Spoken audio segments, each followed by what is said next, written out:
Hey y'all, what's up? What's going on? What's up? What's up? What's up? So today we're going to be talking about this Love It After Lockup episode that just came out on Friday. We're going to do the darn thing. Okay. So we didn't really talk about Rick and Reydean this time around. They weren't up in there, but we did have Martell and Kayla. So as we saw in the last episode, the two of them, they was having like this argument. It was,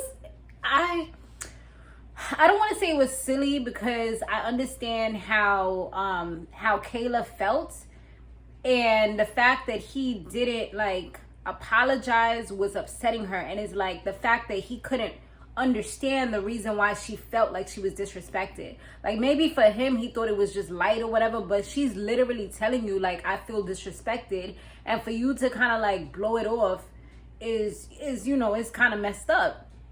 So he came back and tried to act like nothing happened after he left for like a whole night. You try to come back and come through like everything's all good because you brought a table, a dining room table or something like that. Like, nah, that will fix it. That don't mean that everything's all good now. So, and that's exactly what she said. And she kind of like got loud and started yelling at him. And then he's like, yo, lower your voice. So he was getting that tone with her, like, yo, don't play with me right now. Like, you ain't gonna disrespect me. But like, yeah, she's doing the blatant disrespect, but he kind of did like the passive aggressive, kind of like sarcastic type.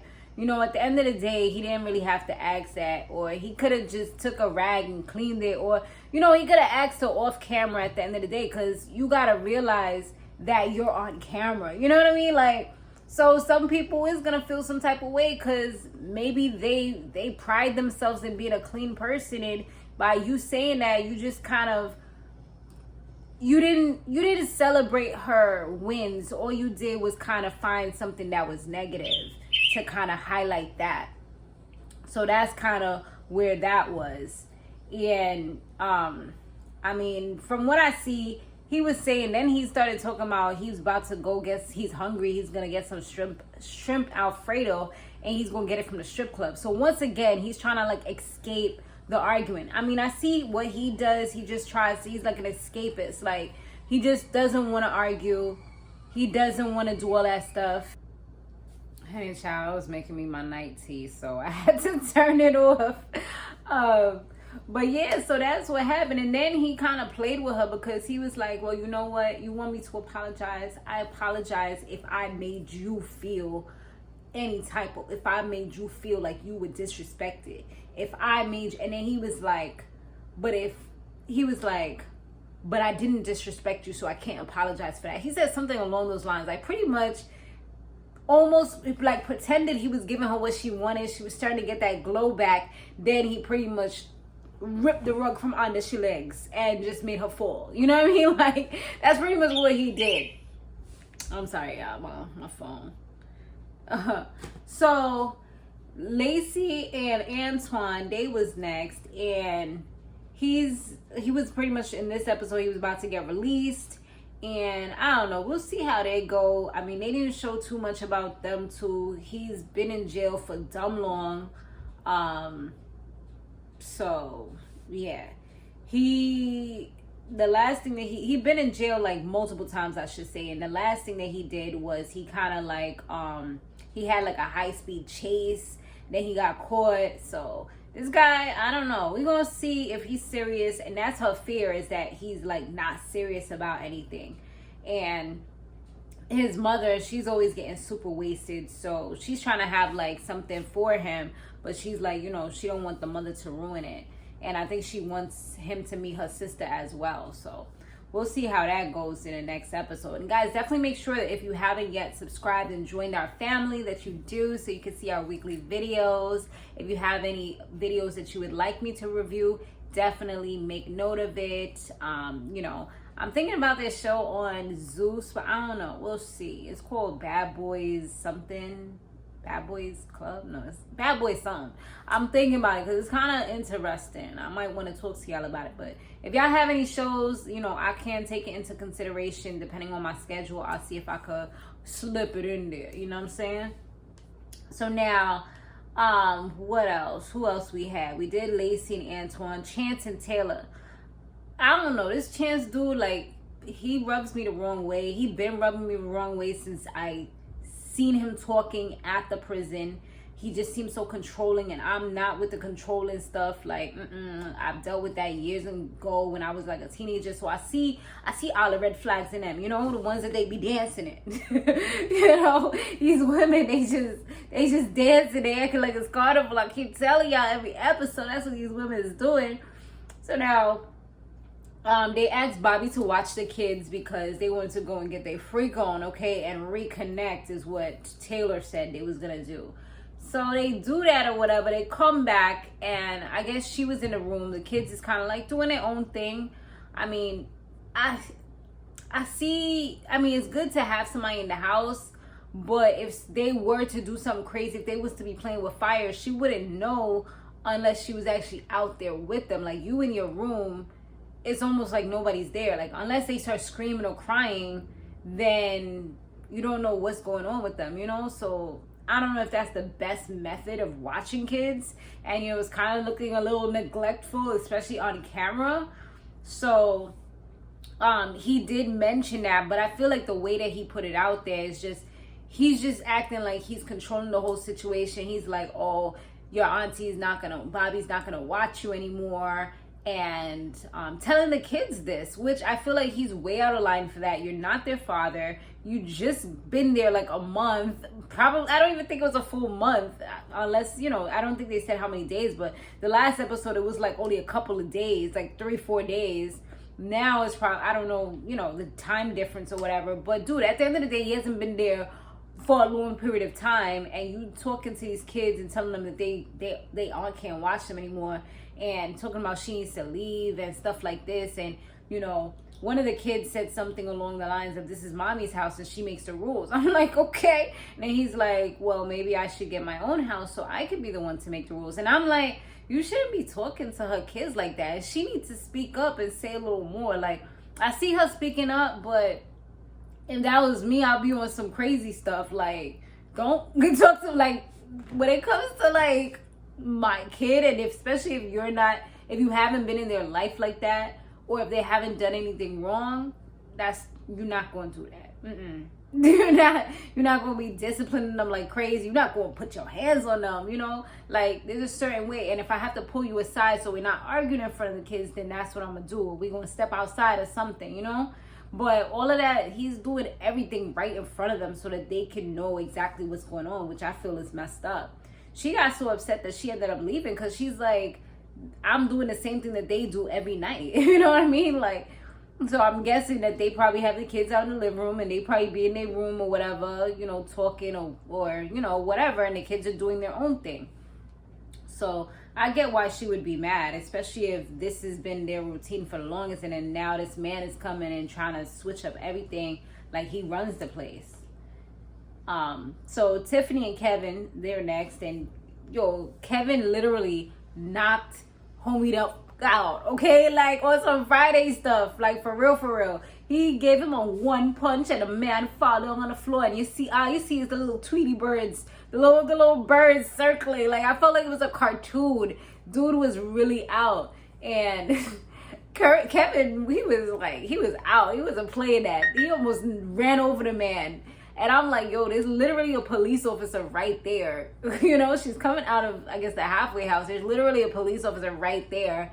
And he knocks him out like that. I'm like, he even told whoever he was on the phone with, I think it was either his friend or his mom, like, yo, I'm about to get arrested. And he told him the situation. You could tell he was like low-key mad scared. Like, he knew something could be about to happen. Like, they about to chase him down or something. Like, you literally did it right in front of a police officer. So I don't know, I kind of feel like the girl Tiffany, kind of feel like she has ADHD or something, because she was talking about sensory overload. She was talking about how she was overwhelmed, and she even told Curtis after the whole situation, after he regained consciousness, he didn't even know what happened. So that's how you know, like, he might have gotten a mild concussion or something. Like, it was serious. After that, she kind of told Curtis that she kind of needed to be alone to kind of see what she wanted to do next. And she wasn't really sure like how she felt about him. So I'm like, yo, homie just got knocked out for this chick, and now you have the audacity to say that you want to be alone. Like, I would be dumb tight. Like, he left, you know, with his head held high on some, and he started crying and everything, actually, so it wasn't that high. But I'm like, dude, that could never be me. Like, I would have made a whole big ass fuss. Like, bitch, you just got me knocked out. Like, did you not see my face? Like, dude's face was bleeding. His knuckles had blood on it. I don't know if it was from his head or if it was actually from when he fell down. I'm just like, nah, bro. Like, she ain't the one. And he still want to give her a chance. Talking about he want to let her have her space and then see. Like, dude, no. This is a... The red flags, man. The red flags is all there. And he just is walking through them. Anyway, so Chaz and Branwyn, that's a new couple that we get introduced to. Chaz is like 55 years old. He's in a band. He's also some data something. He has like a good job where he gets like a lot of money. I forgot. Something with computers, I think. I know it's not IT, but technical. I don't know. Something. Anyway, so it seemed like he about to trick her out. He says that he gives him an allowance every 2 weeks. He said he's like serious with her. His bandmates, they're kind of, you know, like, are you sure about this? Like, you know, because it's different when you come out, and now she's just about to come out. Like, how about you give it some time? He goes to his sister's house. He tells his sister that they about to get married. And mind you, this is the man's 5th marriage. The first one, what happened to her? I think the first wife, they broke up after a year. The second wife, she had things going on that he couldn't accept. At least he's the type of man, from the responses that he gave, he's the type of man that doesn't put all your business out there. Like, he doesn't put you on Front Street. So I like that about him, and I do respect that. He seems like a good person. He did mention that he's a shorter guy, and I saw that when he was in the band with the people, where it looks like he's a shorter man. He's about 5'5", which is a little under average for men. Like, men are usually like 5'6" and up. And even 5'6", I think, is kind of short for a man. So he's 5'5", so he's on the shorter side. He usually has problems, which is why he decided to do this whole online thing. But it's like, you went online, but you went underground online. Like, you went to the bottom of the barrel online. Like, what happened to Tinder and all these normal places, Christian mingles? Like, I feel like maybe that would have been a better option. But homie went to the streets. You know what I'm saying? Like, he went to the gutter. Anyways, I mean, it makes me love too. I'm just being funny, but at the end of the day, I guess he with the other wife, he said like she has things that he couldn't accept. The third wife, or the last wife, I don't know how to count, y'all, because I guess I must have missed one. I put the second one, they had things he couldn't accept. The last one, the third one had too much arguing.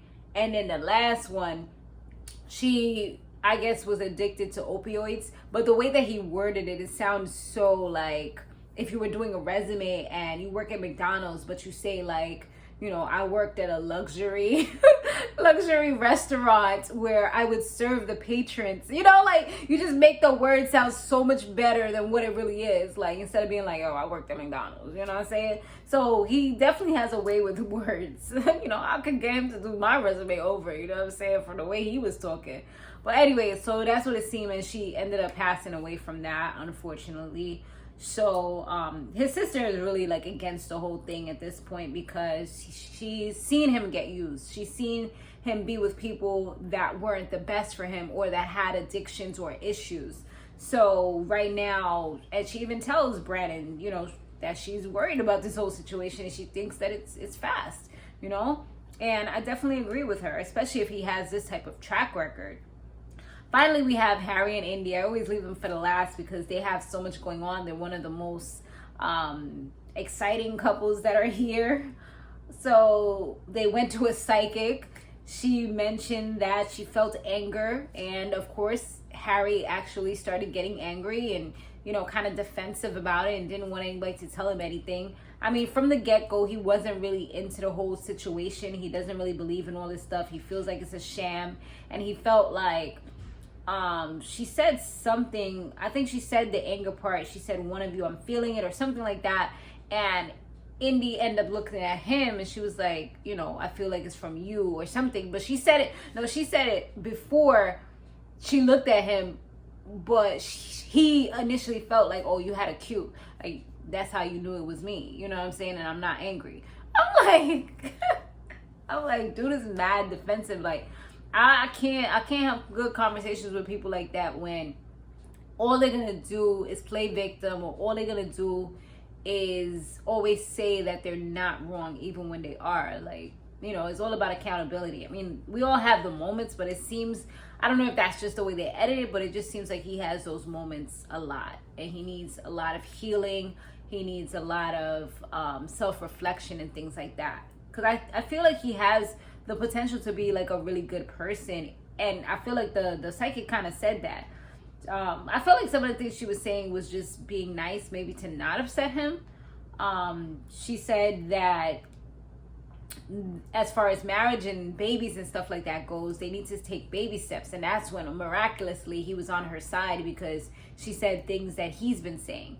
And even when she said that, like I said, like I feel like she was saying it in a nice way, but I feel like she was giving her a warning, like, you know, only if you guys are able to get things together and build a foundation, then you can possibly, you know, do those things. But it's like Indy is so like, she wants to rush and do everything without going through the process. She just wants to go to the last stage, and then that's going to just end up, because you won't feel more hurt if he do these things while you're married, as opposed to if he was to do these things while you guys are just in a relationship, you know, or spiritually married. So he's, I mean, in the commentary he literally says that he feels like he can't marry her because he hasn't even been with her long enough. So you know, that's just what that is. He also has a daughter, which we learn, and the mother's name is Fatima. They did talk about it a little bit, and Indy drove him to the place, and she wants to meet Fatima. She's worried that, you know, they might have some type of feelings. I can't really say that he has a type, unless maybe she gained weight after she had a daughter, but I just feel like I wouldn't have seen him with her. I mean, she's a pretty lady, but I just feel like, you know, she don't look like Indy, so that's like, I'm kind of feel like he doesn't have a type. Maybe it's just he likes black girls and that's it. Maybe that's his type, you know, like he has a complexion, or, well, not complexion, but he has a race that he likes, perhaps. I don't know. This is only 2 people, so I can't really tell you anything. But yeah, so, and we also find out that Indy actually has 2 daughters. I only thought she had 1, but I'm assuming that maybe the other one is maybe from a different guy or something. And that would possibly be the reason why, like, maybe the father doesn't want, because you most likely have to have both parents assigned. So I'm assuming the father doesn't want the child to be on camera, you know, especially with this guy who is from jail. You got the other kid calling him Poppy Daddy or whatever. So, you know, I'm assuming that that's probably what it is. I could be completely wrong. Maybe it could be some type of other issue. Maybe, you know, whatever. Who knows? Maybe the child's older and doesn't want to be on. You know, it could be so many different things. So, the thing that I did see, like, when they was driving to Fatima's house, when they was driving to this child's mother's house, I noticed that he was, like, smoking in the car. And I'm like, I mean, maybe that's okay for her, but I don't know. Like, I didn't see her at any point smoking. Maybe because she was driving, but it just seemed odd that he's just, like, smoking, and her daughter was, like, in the back, like, getting all that secondhand smoke. So literally everybody's getting the secondhand smoke because all the windows was up. I mean, that's just my observation. Maybe just, you know, the mom in me is just like, I wouldn't do that. I mean, but I don't smoke at all, so maybe that's just my little bit of judgment. Sorry, guys, if you do. But yeah, the child's mother ends up saying that she doesn't really want to meet her right now anyway, and she doesn't want him to be with her while their daughter is there. So I mean, that's completely understandable, because she's like, you know, it's too soon, like, let's do all this in baby steps. So, or kind of like, let's do this little by little, like you literally just came home. She's also worried that because he has so much going on, he's not going to have time for his daughter, who he's missed so much time with. Like, she's like, you need to be active. You need to help her with her homework. You need to, like, she almost looked like she want a family, but I don't know. We're going to have to see how this goes, because she wanting a whole bunch of stuff, talking about homework. That means you want him to come over. You want him to be there more. You want him to do this and do that. You talking about you want him to, buy her things, which, of course, you want him to step up. But it's like, that means y'all gonna have to be around each other a lot. So, are you trying to rekindle that thing? And that's what Indy at the end of the day is worried about. I don't know how he feels about her. He said they weren't together for that long anyway, but you never know. You be around a person for a while and then you see your child. Of course, she got a nice place. It would probably be the better situation for him to be in, and then he could be with his child every single day, as opposed to having to be at his sister's house. That would definitely be a come up. But I don't know. To be continued, y'all. We shall see. Let me know what y'all thought about this episode down below. Once again, subscribe, turn on your post notifications. Gang, gang. I'll see y'all in the next one. Laters.